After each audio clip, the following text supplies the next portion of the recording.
Welcome back to Sweet Family Revenge. Today's story comes from Kevin West, 72, a retired school principal from Indianapolis, Indiana, who reached out to share his experience. His son's wife yelled, "Him again, I told you I don't want this old man here," loud enough for the whole street to hear. Kevin walked in anyway. But what he did on Monday changed everything. 72 years on this earth, and the most clarifying moment of my recent life happened on a front porch in Fishers, Indiana, at 11:45 on a Sunday morning. My name is Kevin West. I spent 31 years as an educator, 22 as a classroom teacher, 9 as a principal at North Central High School in Indianapolis. I have managed rooms full of teenagers who believed the rules didn't apply to them. I have delivered difficult news to parents, to school boards, to teachers who needed to hear things they didn't want to hear. I have, in other words, spent the better part of my professional life in situations where maintaining dignity under pressure was not optional. It was the job. I tell you this because what happened on that Sunday required every skill I'd spent 31 years developing. And the reason it required those skills is that the person I was dealing with was not a difficult teenager or a defensive parent. She was my daughter-in-law, and she was loud enough that the neighbor walking a dog across the street looked up. Sunday, October 12th, 11:45 a.m. I had been invited to Sunday lunch at my son, Aaron's house on Maple Crossing Drive in Fishers, a suburb northeast of Indianapolis that has the clean, planned quality of a neighborhood built in the last 20 years for people who wanted space and quiet and good school districts. Aaron and Brianna had lived there for 6 years. I had been to that house for holidays, for birthdays, for the occasional Sunday lunch when Aaron called and asked if I wanted to come by. Aaron had called me Thursday. "Dad, we're doing lunch Sunday. Nothing big, just family. Come around noon," I had said. Of course, I had told Ralph Stanton about it on Friday, when we had coffee at the Broad Ripple Cafe we'd been going to for 12 years. Told him I was going to Aaron's Sunday, looking forward to it. Ralph had smiled and said, "Give Aaron his regards." I drove the 40 minutes from Meridian Kessler to Fishers with a container of the peach cobbler I make every autumn. Margaret's recipe, the one Aaron has asked for at every family gathering since he was old enough to ask for things. I parked in the driveway at 11:43, gathered the cobbler, and walked up the front path. The front door was not fully closed. There was a gap, not a crack, a genuine gap, the kind that happens when someone pulls a door without checking the latch. Through that gap, I could hear voices inside, Brianna's voice, specifically, at a volume that suggested she was in the front room rather than the kitchen. I was 3 steps from the door when I heard her. "Him again." "Are you serious right now? I told you. I have told you. I don't want that old man coming over here every 5 minutes like he lives here. This is our house. Aaron, our house." I stopped.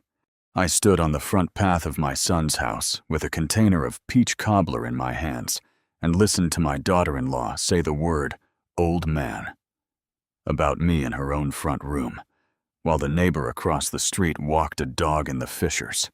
Sunday morning went on around me as if nothing unusual was happening. Aaron's voice, quieter, the particular quiet of a man trying to manage a temperature in a room. "Bree, he's my dad. I invited him. It's lunch. It's always lunch. It's always something, and you never ask me. You never once ask me if I want company, or if I'm in the mood, or if I have things I need to do today. You just invite him and tell me after." "I told you Wednesday." "You mentioned it. That's not asking." 3 seconds. I stood on the path for 3 seconds. Then I walked to the door, knocked twice on the frame, loud enough to be heard, clear enough to signal arrival, pushed it open, and stepped inside with a smile and the peach cobbler. "Aaron, good to see you. Something smells good in here." It's the particular skill required in that moment is one I learned not from 31 years of education, but from 9 years of watching a woman manage a household, a career, and a family. With the specific grace of someone who understood that dignity is a choice you make before the other person can take it from you. Margaret would have walked in exactly the same way. Brianna was in the front room when I entered. She had the expression of a woman who knew she'd been heard and was now calculating whether I'd react to it. The expression people wear when they're deciding whether to address the thing that just happened or to perform normalcy and pretend it didn't. I gave her normalcy, not because I was afraid or because I didn't have a response, but because confronting her in that moment, in Erin's living room on a Sunday morning, was not going to accomplish anything except making Erin's lunch miserable and giving Brianna the dramatic scene she seemed to be in the habit of generating. The long game. Kevin. I thought. Margaret always said the long game. Brianna, I said with the same warmth I'd use for any person I was greeting. Good to see you. I brought the peach cobbler. Erin mentioned last month he'd been thinking about it. She said hello. The clipped, managed hello of a woman who has been caught mid-performance and is recalibrating. Erin hugged me with the specific relief of a man whose afternoon had been significantly improved by the arrival of someone else to talk to. Cheryl arrived 20 minutes later. My daughter, 46, who drove up from her house in Carmel for the lunch. She brought wine and the particular energy of a woman who reads rooms quickly and does not miss what's in them. She caught me in the kitchen while Erin and Brianna were in the other room. Dad? Quiet. Direct. How are you? Fine. Sweetheart. You sure? I looked at my daughter. 46 years old. Margaret's eyes. I heard her from the path. I said quietly. Cheryl. She was very still for a moment. Dad, we're going to have lunch. The cobbler is good this year, and I'm going to be fine. I handed her the serving spoon. Monday is Monday. Today is today. She looked at me with the specific expression Margaret used to wear when she understood I'd already made a decision and was simply waiting for the moment to execute it. Okay, she said. But, Dad, you're going to tell me what Monday means. Monday means I made some calls, I said. That's all. The lunch was pleasant in the way that lunches are pleasant when everyone in the room is performing pleasant with varying degrees of effort. Erin was genuinely warm. He always is. My son. He has the quality of a man who loves his family and is caught between the versions of that love when they conflict. Brianna was composed in the managed way of a woman who has decided the best approach is to act as though nothing happened on the front path. The cobbler was good. Erin had 2 pieces and told me 3 times that nobody made it like his mother used to. I told him that was because it was his mother's recipe, and he laughed the real laugh. The unguarded one, that he's had since he was 7 years old. I drove home to Meridian Kessler at 3 p.m. Sat in the kitchen of the house on North Illinois Street, where Margaret and I had lived for 26 years. The kitchen she designed. The window she had always kept a plant in. Still a plant there. I maintain it because the window needs something living in it. I picked up the phone and called Ralph. How was lunch? He asked. Educational, I said. Kevin. She yelled it from inside the house. Ralph, loud enough for me to hear it from the path. Old man. That's the phrase she used. A long pause. Ralph Stanton has known me for 40 years, and the thing about a 40-year friendship is that the silences are as readable as the words. What are you going to do? I'm going to give it tonight, I said. And Monday morning I'm making some calls. What kind of calls? The kind that reorganize things, I said quietly. Permanently, without drama. I didn't know it yet. Didn't know what Erin was going to say when he found out. Didn't know what Brianna was going to do when she understood the shape of what had changed. Didn't know that Cheryl's phone call Monday morning was going to add a dimension to the situation I hadn't fully anticipated. I just knew that a woman had called me an old man on my son's front path, and that Monday was coming. If you've been listening for a while and want stories like this to keep coming, it really helps when you hit that like button and subscribe. 97% of people never do, but it's what keeps this whole thing running. So, thank you, for real. Sunday evening. I sat at the kitchen table with a yellow legal pad and wrote down everything I intended to do Monday. Not in anger. I want to be clear about that. The anger had been present briefly on the front path. By the time I got home, it had processed into something quieter and more functional. Margaret used to say that the difference between a reaction and a decision is about 45 minutes and a glass of water. She was right about most things. I had my 45 minutes, I had my water, and by Sunday evening, I had a very clear, very organized list. Some people yell, I thought, looking at the list. Some people argue. Some people make scenes on front porches. I make lists and then I execute them.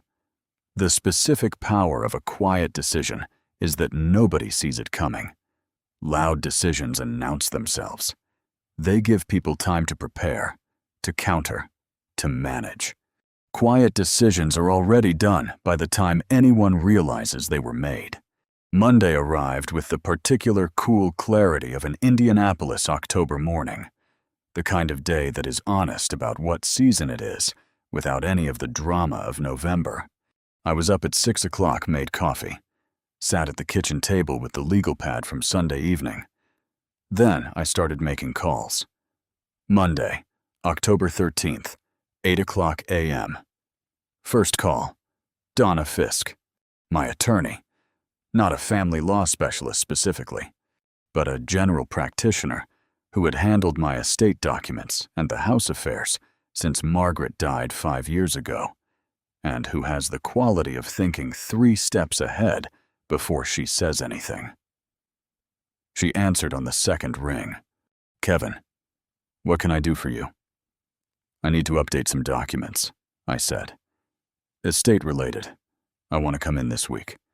I can do Wednesday at 10 o'clock. Can you give me a general sense of what we're updating beneficiary designations on the investment accounts? The annual gifting arrangement with Aaron. I paused, and I want to review the standing access I have on his joint account from when Margaret was in the hospital. I want to make sure that's formally removed from my end. A brief pause. Kevin, is everything okay? Everything is fine.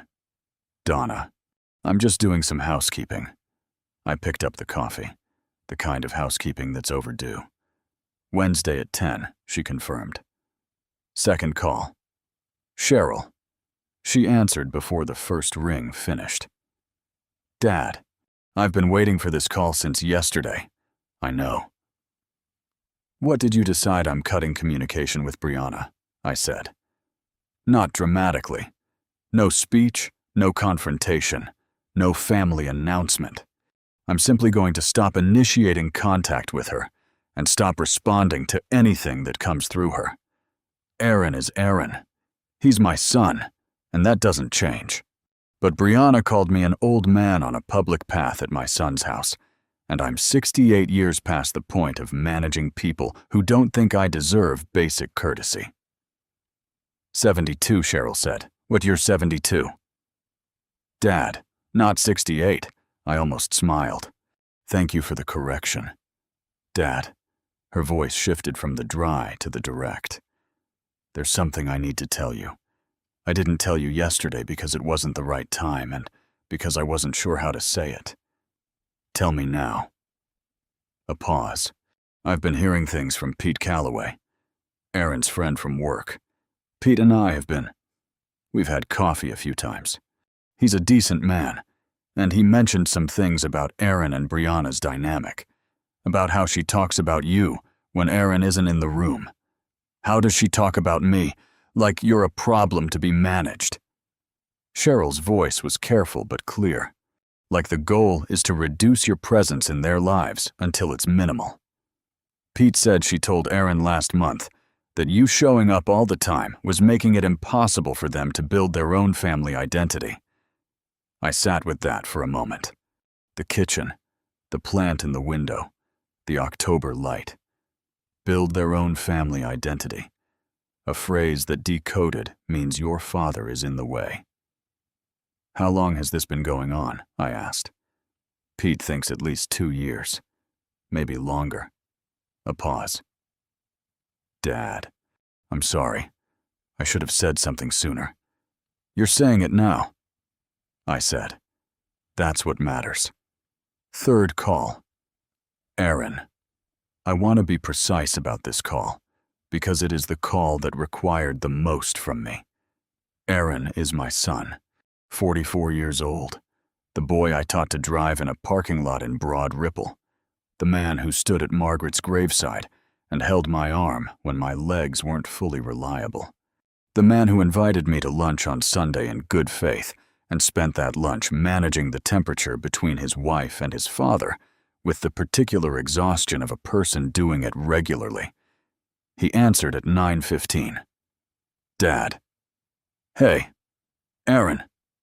Good morning. Good lunch yesterday. Caballo was incredible. Thank you. I paused.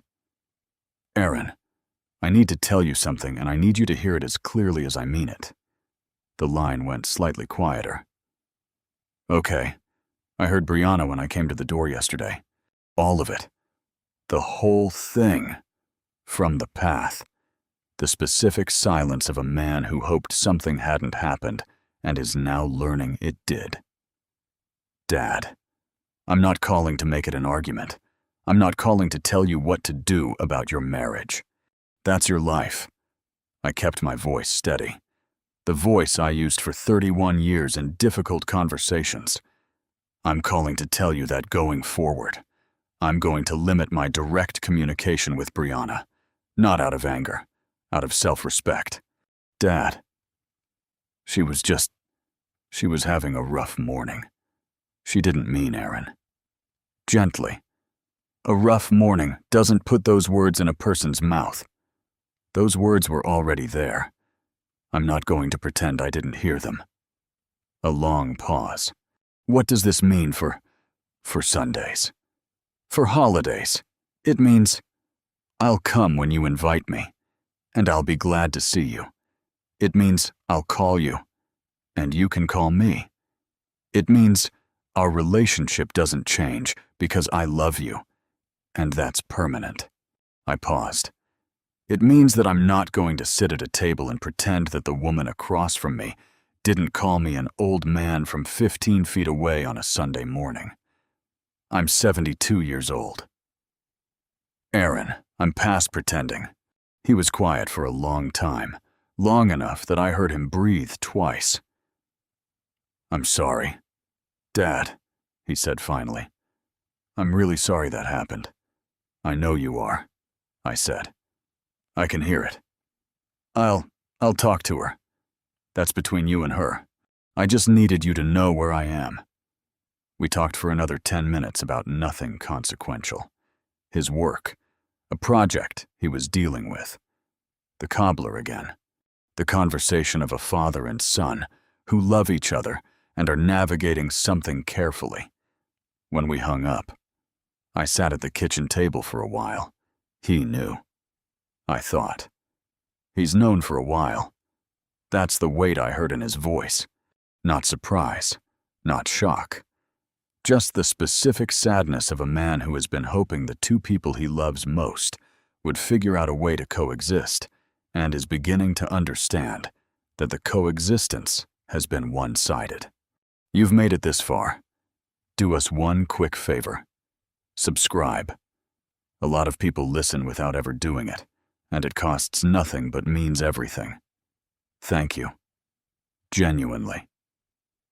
Now let's finish Kevin's story. Ralph came over Monday evening. I hadn't called him. He just appeared at the door at 6 o'clock with a rotisserie chicken from the grocery store, and the energy of a man who has decided that his friend needs company and food and is not going to ask permission. We ate at the kitchen table. I told him about the 3 calls. He listened with the specific quality of a man who has been your friend for 40 years and is reading everything between the words as well as the words themselves. "You called Donna Fisk," he said. "Wednesday. The annual gifting to Aaron." "Still going." "That's not about Aaron." I picked up the water glass. But the beneficiary designations needed a review. Some things I hadn't looked at since Margaret died. Ralph looked at me. "Kevin, how much does Brianna know about your financial situation?" I thought about that, about the specific quality of Brianna's management of my presence, about the phrase "build their own family identity," about 2 years of something that had been operating underneath Sunday lunches and holiday dinners. "She knows I have a pension," I said. "She probably knows about the house. She may have assumptions about the investment accounts based on whatever Aaron has mentioned." And the actual picture, I looked at my oldest friend across Margaret's kitchen table. "The actual picture is more organized than she's probably assuming," I said. "And it's about to be more organized still." Ralph was quiet for a moment. Then he picked up his fork. "You know what I always liked about you," he said.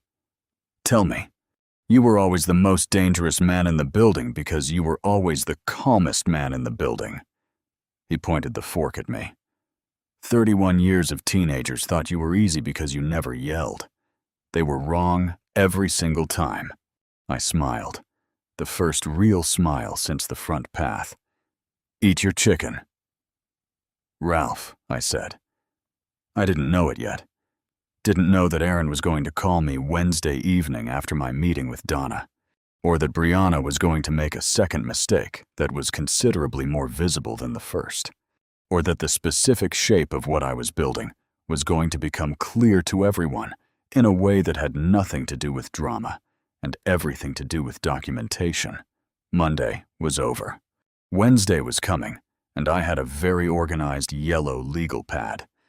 There is a particular freedom in deciding that you're done managing other people's comfort at the expense of your own dignity. It doesn't arrive loudly. It doesn't come with a declaration or a confrontation or a dramatic scene on anyone's front porch. It arrives the way most real things arrive. Quietly, with clarity, and with the specific relief of a decision that is simply correct. Wednesday, October 15th. 10 a.m. Donna Fisk's office is in a building off Meridian Street in the Country Club Plaza area of Indianapolis. The kind of office that is organized and unhurried and smells like good coffee and the accumulated paper of someone who handles things carefully. She had my file on the desk when I came in. She'd pulled everything: the investment accounts, the estate documents, the annual gifting records, the beneficiary designations that I hadn't reviewed since I'd updated them after Margaret died. "Walk me through what you're thinking," she said. I walked her through it. The beneficiary designations on the 3 investment accounts. I wanted Cheryl added as co-primary beneficiary alongside Aaron, which she already should have been and hadn't been updated to reflect correctly. The annual gifting arrangement. I wanted it continued for Aaron personally, documented as a gift to Aaron specifically rather than to the household with language that reflected that clearly. The standing authorization on Aaron's joint account, a remnant from the year Margaret was in the hospital when I'd needed access for medical billing. I wanted it removed from my end formally. Donna listened, made notes, read through the relevant documents. Then she looked up. "Kevin, the account access removal. That's your choice, and it's straightforward. But I want to make sure you understand what you're doing and why. I'm reorganizing to reflect reality," I said. "The reality is that my financial involvement in Aaron's household should be clean, documented, and personal, rather than structural. I don't want anything that can be interpreted as involvement in their joint finances. Because because I've had a conversation with my son this week about some things that needed to be said, and I want the documentation to match the conversation. I looked at Donna. I'm not punishing anyone. I'm organizing things correctly. She nodded slowly. The gifting language. Aaron specifically. Not the household. Aaron specifically. That's a meaningful distinction. Yes, I said. It is, Donna wrote. We went through every document. It took 2 hours. And when we were done, the picture was clean. The way a well-maintained house is clean. Not because anything dramatic had changed, but because everything that needed to be current was current. I left her office at 12:15, feeling the specific satisfaction of a man whose paperwork reflects his actual intentions. Brianna called me on Wednesday evening. I want to be accurate about this, because it is the part of the story where the second mistake happened, and I want to be fair to the sequence. My phone rang at 6:47 p.m., Brianna's name on the screen. I looked at it for a moment. Answered. Kevin. On her voice had the quality of someone who has prepared a speech and is now delivering it. I know Aaron talked to you Monday, and I wanted to reach out myself. Clear the air. All right, I said. I think there was some miscommunication Sunday. Things got taken out of context, and I'm sorry if anything came across the wrong way. The non-apology, the one that expresses regret for your perception, rather than for the action. Brianna, I said carefully, I appreciate you calling. I just want us to have a good relationship. I heard you from the path, I said. Clearly, the full conversation, including the specific words. I kept my voice even. An apology for how something came across is different from an apology for what was said. I'm not trying to be difficult about it. I'm just being accurate. Silence. Kevin. I'm not looking for a confrontation. I've made some adjustments this week that reflect where I think things actually are. I love Aaron, and that doesn't change. But I'm going to be honest with you. I'm not going to pretend the path conversation didn't happen. And I'm not going to manage my behavior around the comfort level of someone who called me an old man outside her own front door. The specific silence of a woman whose prepared speech has not produced the result she expected. What adjustments? She asked quietly. A different tone. Nothing that concerns you directly, I said. Housekeeping. Kevin. Brianna. I want you and Aaron to have a good life together. I genuinely mean that. What I'm doing isn't about undermining that. It's about being honest about where I fit in it. I paused. I'll let you go.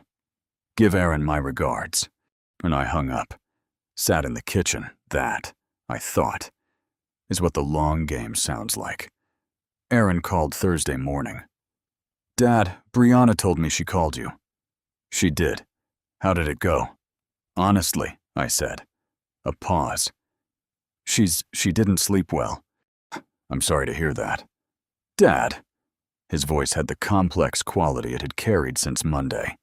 The mix of son and husband and man trying to hold two things that aren't fitting together cleanly. Can I ask you something directly? Always. The adjustments you mentioned. Are you changing things financially because Brianna is worried that Aaron? I said it the way I used to say it when he was 16 and about to say something he needed to slow down on. Your finances are your finances. My finances are mine. I've made sure the documents reflect that distinction cleanly. I paused. The annual gift I've been giving you continues. That's because I love you, and it's always been personal. Everything else is organized the way it should have been organized to begin with. Okay. He was quiet. Okay, Dad. Aaron. I'm not at war with your wife. I'm not trying to create a problem in your marriage. I'm an old man. Dad. I'm 72 years old, and I spent 31 years in education, and I'm not interested in drama at this stage of my life. I looked at the plant in the window. What I'm interested in is being treated with the basic dignity that I have always shown everyone in my life. That's all I've ever asked. That's all I'm asking now. A long silence. I know, Dad, Aaron said. I know. How are you? I asked. Genuinely. He exhaled. I'm figuring some things out. That's honest. I appreciate honest. I get that from you. You get it from your mother, I said. I just tried to keep up. He laughed. The real one. Unguarded. The 7-year-old one. We talked for 20 more minutes about his work and Cheryl, and whether I was going to make the cobbler again at Thanksgiving. I told him yes, if he wanted it there. He was welcome to come get it. He said he'd be there. When we hung up, I sat at the kitchen table for a long time, not sad, not triumphant, just present. Ralph came for dinner on Saturday. I made the pot roast Margaret had taught me, the one that takes 4 hours and is worth every minute of it. We ate at the kitchen table and talked about the week. She called you, Ralph said. Wednesday. How'd she take the honest version? She didn't sleep well, apparently. Ralph looked at his plate, then at me. Kevin, do you think Aaron's going to be okay? About Aaron's voice on Monday. On Thursday. About the man he is. The quality of his honesty when he lets himself be honest. The specific way he carries that Margaret would have named and addressed in the way she always addressed things. Directly. With love. Without drama. Aaron is going to have to make some decisions about what kind of marriage he wants, I said. That's his work. I can't do it for him. I picked up the glass. What I can do is be here when he needs me to be. Clearly. Honestly. Without drama. And Brianna. Brianna is going to learn that a retired principal doesn't yell, doesn't argue, and doesn't make scenes. I set the glass down. He just adjusts, and the adjustments last. Ralph looked at me with 40 years of friendship in his face. Margaret would have handled it the same way, he said. Margaret would have handled it faster and better, I said, but I got there eventually. You did, he said. The Thanksgiving cobbler happened. Aaron came to the house on North Illinois Street. Alone. Which told me something about where things stood without requiring either of us to say it. We spent 4 hours at the kitchen table, eating and talking and watching the game. He helped me with the dishes after, side by side at the sink, the way we used to be when he was growing up. The particular comfortable rhythm of people who know each other's pace. Dad, he said at one point, not looking up from the dish he was drying. I'm working on some things. I know, I said. I'm sorry it got to where it got before Aaron. I turned to look at him. My son, 44 years old. The boy who learned to drive in the Broad Ripple parking lot. And the man who stood at his mother's graveside and held my arm. You don't owe me an apology for something you didn't do. You owe yourself some honesty about what you want your life to look like. That's different. He looked at the dish for a moment. Yeah, he said. Yeah, that's right. We finished the dishes. The Indianapolis November evening settled over Meridian Kessler and the house on North Illinois Street. The plant in the window was doing what it always does. Living quietly in the spot. Margaret put it. 72 years, I thought. And the most clarifying moment of the last several was standing on a front path in Fishers with a container of peach cobbler, hearing something I was never supposed to hear, and deciding right there, between the path and the door, that dignity is a choice you make before the other person can take it from you. Margaret knew that. I learned it. And on a Monday morning in October, I sat at a kitchen table with a yellow legal pad and a cup of coffee, and I reorganized everything that needed reorganizing. Quietly, permanently, without drama. Some lessons take 72 years to fully apply, but when they land, they land completely. These are real stories submitted by our community. We use AI narration to protect the anonymity and privacy of the people who share their experience. The names and some identifying details have been changed at the request of those involved. If you have a story you'd like to share, reach out through the link in the description.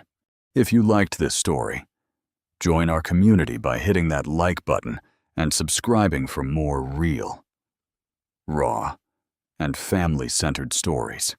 Every story eventually reaches a final page, but the people inside it keep living long after the last sentence is written. That's true of this one. The arguments ended. The court papers were filed away.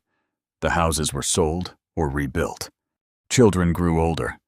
Parents softened with time. New traditions quietly replaced old disappointments. Life did what it always does. It kept moving, looking back. I don't think this story was ever really about revenge, inheritance, betrayal, or even justice. Those things shaped the journey, but they were never the destination. The destination was peace.